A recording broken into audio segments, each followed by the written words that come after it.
Alright guys, here we go. We're at Chapter 5, The New Nation, 1789 to 1824. In this section, we're going to be looking at the events directly after the American Revolution. And the first thing we're going to look at is the economic policies of Alexander Hamilton. And this is going to be divided up into two sections. Number one, what did he want to accomplish? And number two, how did he go about accomplishing it? So, first thing we're going to look at is the purpose of it. Why is he doing this? What is the point? What are his goals? What are his motives for coming up with the policies that he does? Well, here's what he wants to do. Number one, he wants to promote economic growth because that is vital to the growing of the nation. Remember, after the war, we're kind of starting from zero here. So we've got to expand out. We've got to be self-sustainable. We've got to develop trade partners and all these things. So these proposals and purposes are all leading towards that. He wants to strengthen our finances, which is pretty obvious. And number three, and probably most important for your purposes, he wants to feel like the well-to-do or rich people in the country at the time to feel like they have an interest in the success of the new nation. That's a very important thing because he feels like without that, there's a chance we might not make it in the long run. Moving on to the proposals or things that he wants to do or is going to do. Number one, he's going to establish a national bank. Remember, he's coming at all this from a federalist standpoint, which means it's very centralized or geared towards the federal government. He's going to put in some protective tariffs to raise revenue. Remember, that's just a tax on imported goods. Number three, he's going to fund the national debt. Four, assume states' debts, which means basically the federal government is going to pay off the debt of the states accumulated during the Revolutionary War. Five, a tax on distilled liquor, specifically whiskey. We talked about that earlier in the year. I hope you remember some of it, but for your purposes, you need to know that that tax leads to the Whiskey Rebellion, in which a lot of whiskey producers or corn farmers don't want to pay this excise tax, so they basically begin to rebel against it. They say they're not going to pay it. Well, Washington comes in with overwhelming force and puts this down. It accomplishes two things at the end of the day. One, it says, hey, if we put a tax down, you're going to pay it. And number two, it shows that the federal government is not going to be scared to use force to enforce their policies. Alright, so we now move on to Hamilton trying to put in his economic policies. And when he begins to do this, he comes into direct conflict with Thomas Jefferson over some of the powers that the new federal government should have with regards to the economy. And it's for two reasons. Number one, it's because of their general political philosophies. Hamilton is a federalist. He believes that power should be centered on the federal government or the national government. Jefferson is an anti-federalist. He believes that the power belongs to the states, that a government cannot run without the states holding the majority of the power. So you've got that on one side, and then you also have their views and their interpretations of the Constitution to deal with, as you can see in Part C. Hamilton believes in something called a loose interpretation of the Constitution, which basically means, and you can read all that's on there, but it means if it doesn't say you can do it, or if it doesn't say you can't do it, you can do it. So if it's not in there saying you specifically cannot do it, then it's giving you permission to do it. And he justifies this with the necessary and proper clause in the Constitution. Jefferson, on the other hand, is a strict interpretationist, or he believes in strict interpretation of the Constitution, which basically means you can't do it unless it's in there. So we have these two coming up, and this is like one of the big power struggles of this time, just basically over their different philosophies of government and of the interpretation of the Constitution. Moving forward from there to Washington's farewell address. George Washington has served his time as President of the United States. He's on his way out, and he sends a message with his farewell address to the country, and I guess you could say Congress as well. There's two things that he warns about. Number one is don't get involved in foreign entanglements, and it's a very simple, very rational reason to not do that. We've been a country for less than 50 years. We are not powerful enough to get in a war or any kind of conflict with people like France, like Britain, or anybody like that, because we just don't have the infrastructure, the economic power, the military supplies, everything. We're just not ready, okay? We've got to play some catch up, and we've got to get our stuff stable before we can start working our way onto the international stage. And this is, once again, from his point of view.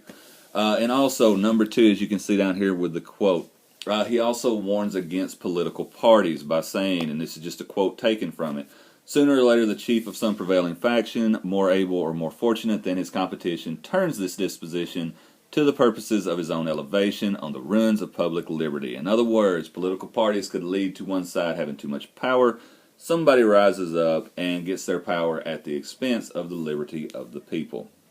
And he's warning against that at the end of the day.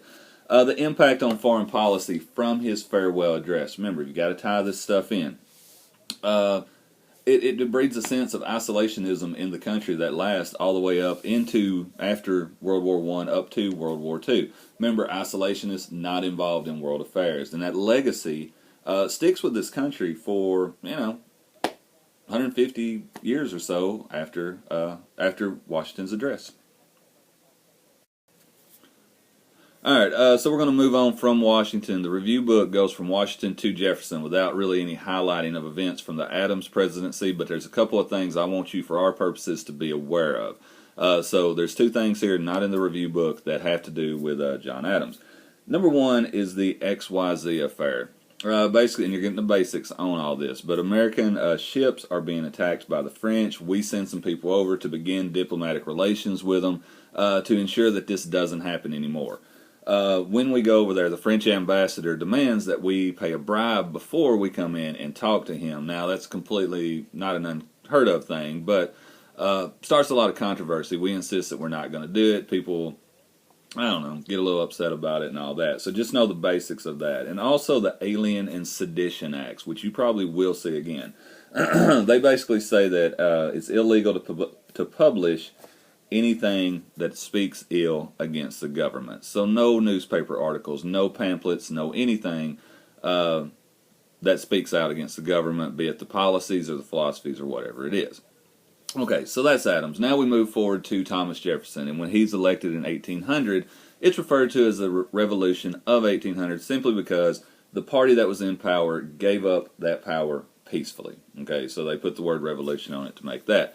One of the key terms, and if you see anything circled on these, it is a key term. And the first one is Jeffersonian democracy, and you need to know the components of that. And the two basic ones, or the two main ones, are it refers to a belief in the common man or the yeoman farmer, as you can see there in number one, and also a distrust and a dislike of the power of the federal government. Remember, Jefferson felt that power should be held in the hands of the states. All right, so as you can see in number two, states' rights, that have been proclaimed in things like the Kentucky and Virginia resolutions, which said, and here's the definition of Kentucky and Virginia resolutions, states can nullify an unconstitutional law. It's a check on the power of the federal government to make sure they don't pass laws that are not in the best interest of states.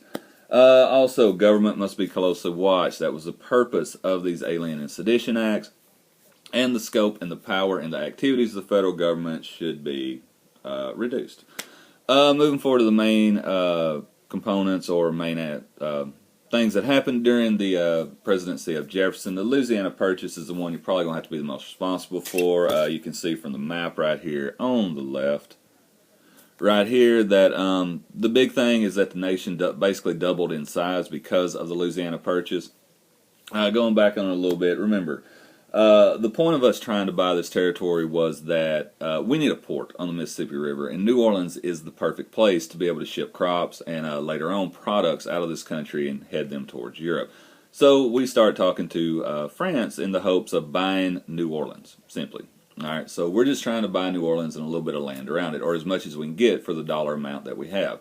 Napoleon, who is the leader of France at this time, has just been through something called the Haitian Revolution down in the Caribbean, and basically he got his tail handed to him, and he's ready to wash his hands of the New World. So his counteroffer to us trying to buy New Orleans is, hey, why don't you pay some more money and take all this land that you see right here, highlighted with the 2X. So we have to do this, or we decide to do this after Jefferson has a pretty long internal struggle with it, because it doesn't say in the Constitution that he can buy this territory. But at the end of the day, he ends up putting the interest of the nation above his own political philosophy, and we buy the Louisiana Territory and go from there and keep expanding. All right, moving forward from Jeffersonian democracy to the Marshall Court. Look, when you hear the Marshall Court, the first thing that needs to come in your mind is federal power over states, because all the cases that you'll be responsible for dealing with the Marshall Court, and this is Chief Justice John Marshall, who is the Chief Justice of the Supreme Court during this time, all of the decisions he comes down with that you have to worry about deal with the power of the federal government over states. So you can see it circled right there. Martial court, strong central government. All right. Was not a fan of states' rights, big-time federalist, all that kind of stuff. But you got to pound that into your head. A couple of the cases here, and we are going to go over these later in more detail, but Marbury versus Madison in 1803. As far as the components and the facts of the cases, you're not going to have to know these, but you do need to know what comes out of them. And the thing that comes out of Marbury versus Madison is the principle of judicial review. All right, we've talked about that before and all that, which basically means the Supreme Court has the authority to declare acts of Congress unconstitutional. All right, moving down, Dartmouth College versus Woodward. State cannot encroach on a contract. And McCullough versus Maryland. All right, striking down a Maryland law taxing the Baltimore branch of the National Bank. All right, so we'll talk more about this later and more in depth, but for now, just be concerned with the major results of each case and overall philosophy of Marshall. Moving down to the War of 1812, the causes of it. All right, first thing I want to do is go through a couple of events that lead up to the War of 1812, and the first, and these are not in the review book, but the first is the Embargo Act. You just need to know the result. And you probably need to know what an embargo is. But the result of it is it stops all exports coming from America. So we're not sending products to anywhere in the world, particularly Britain and France. What this does is it ends up killing American manufacturing. So we got to modify this and try to lessen it a little bit. So we go from it to the Non-Intercourse Act, which means we're going to trade with everybody but France and Britain to try to get some kind of products going out of here and help manufacturers in the United States keep going. So those are before the War of 1812. But for the war proper, the causes are as follows. Number one, British impressment of American sailors. Basically, it means you take American sailors by force and you force them to be British soldiers. All right, you can obviously assume why this would not go over too well with the American people. Next is British interference with American commerce, and last is aid to Native Americans by the British. In other words, they're coming in here and riling them up and giving them little supplies and stuff like that, encouraging them to rebel because they're trying to weaken us on our western border.